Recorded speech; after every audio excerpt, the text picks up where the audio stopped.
Buenos días nuevamente. Eh, Regreso a ustedes con el proslogium de San Anselmo. Y algo que me interesa que veamos con este texto es lo que ya les decía en el video anterior, la pertenencia de la obra de San Anselmo a una tradición filosófica, como también los avances, lo que él aporta o agrega. Em, Él es un creyente. El tema de la demostración de la existencia de Dios no está contemplado como un problema filosófico contemporáneo. O sea, hoy un agnóstico fácilmente puede plantear en una clase de metafísica el tema de la existencia de Dios y bueno, reunir respuestas y discutir al respecto.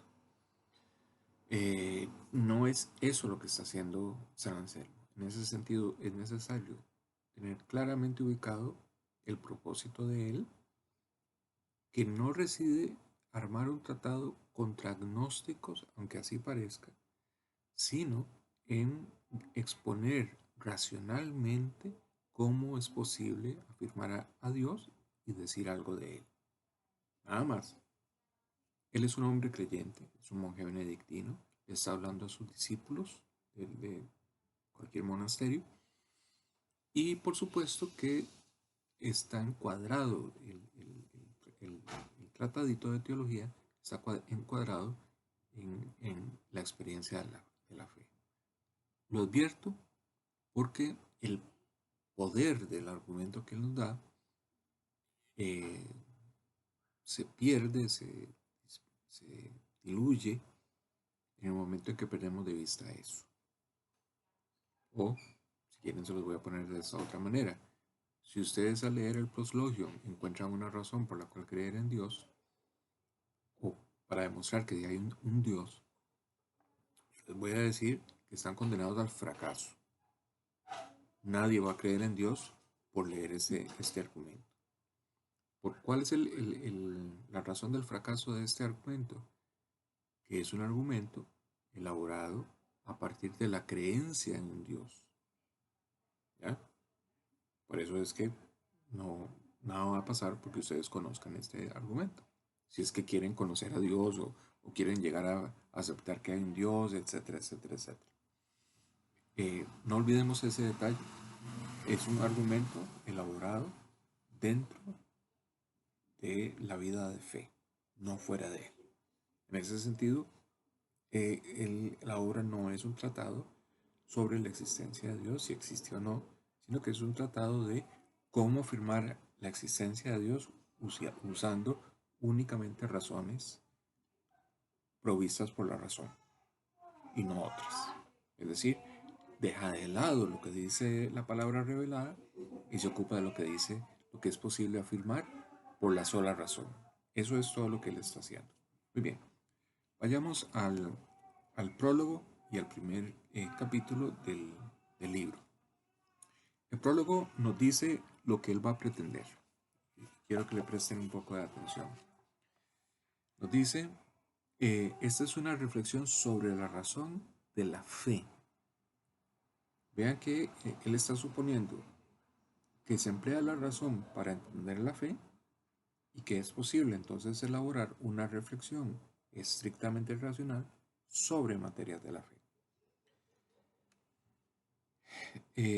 Comencé a preguntarme si tal vez se pudiese encontrar un único argumento que para ser probado no necesitase de ningún otro sino de sí mismo, y que fuese suficiente por sí solo para probar que Dios existe verdaderamente. Estas líneas que están en el puro comienzo eh, nos dicen varias cosas. Uno, el recurso lógico como suficiente para poder, para ciertos propósitos, o pongámoslo en estas otras palabras, la suficiencia de la lógica para cuestiones estrictamente racionales. Dos, probar que Dios existe. La razón sería facultad suficiente para alcanzar una realidad que hasta donde lo hemos venido viendo es inalcanzable por la vía racional. dan cuenta? ¿Ven por dónde va un poco la cosa y la dificultad a la que él se está enfrentando? Ok. Eh, en San Anselmo se acuña una expresión que va a pasar a la historia. La toma de San Agustín, le da un pequeño giro, una pequeña adaptación y dice: así pues, considerando que lo que me alegraba haber descubierto, si fuese escrito, podría agradar a algún lector, escribí el opúsculo que sigue, encarnando a quien trata de elevar su mente a la contemplación de Dios y busca entender lo que cree. Eso es todo el objetivo, entender lo que ya se cree, elevar a la mente a la contemplación de Dios. San Anselmo está haciendo exactamente lo mismo que hizo Juan Escoterígona y lo que hizo anteriormente el pseudo Dionisio, utilizando el recurso de la razón, que es lo más cercano o lo más próximo, para elevarse a Dios. ¿Ok? ¿Cuál es la particularidad de San Anselmo? Ofrecernos un argumento que debería ser, cuya suficiencia lógica debería ser tal que nos garantice que es posible afirmar que hay un Dios. ¿Ok? Bien. Hasta aquí esta parte del, bueno, en relación con el prólogo. Me interesa que tengamos presente además, antes de pasar al capítulo primero, me interesa que tengan presente que, como les decía, ese autor no rompe con la tradición filosófica que vimos en San Agustín o en el Pseudo Dionisio. Todo el libro es armado como un tratado de teología.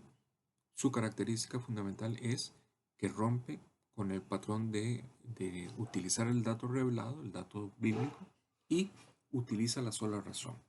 Es decir, usando la sola razón que podemos afirmar de Dios. ¿Ok?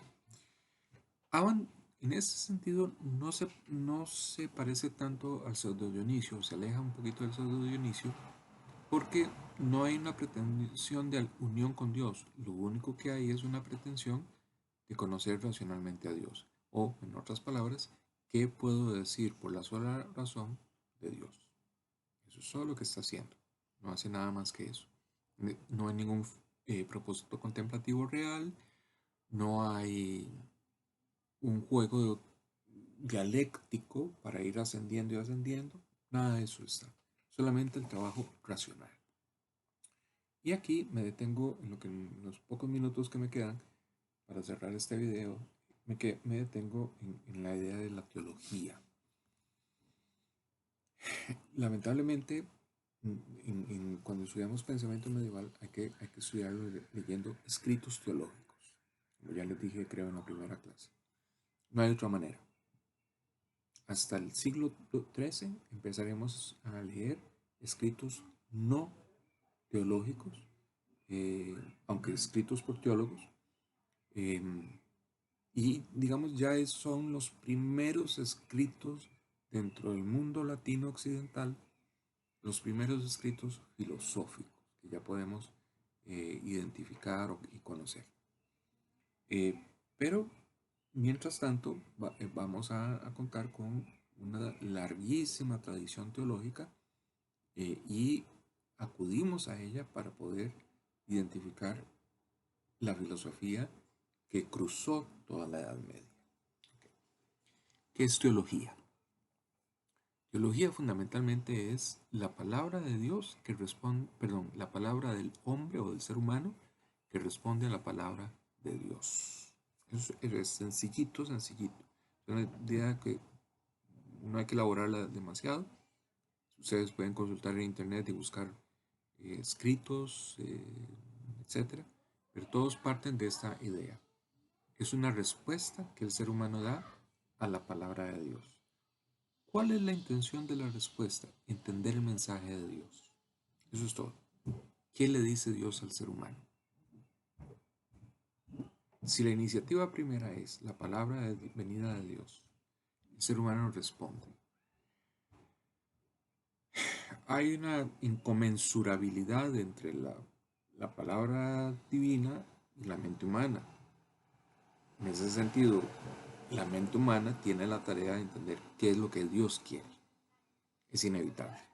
Entonces, la tarea del ser humano es elaborar una palabra ajustada a su capacidad de entendimiento que que le permita efectivamente entender lo que Dios le está transmitiendo. Ese es el papel de la teología. ¿Ok? Voy a dejarlo por acá ahora. Paso a otro video.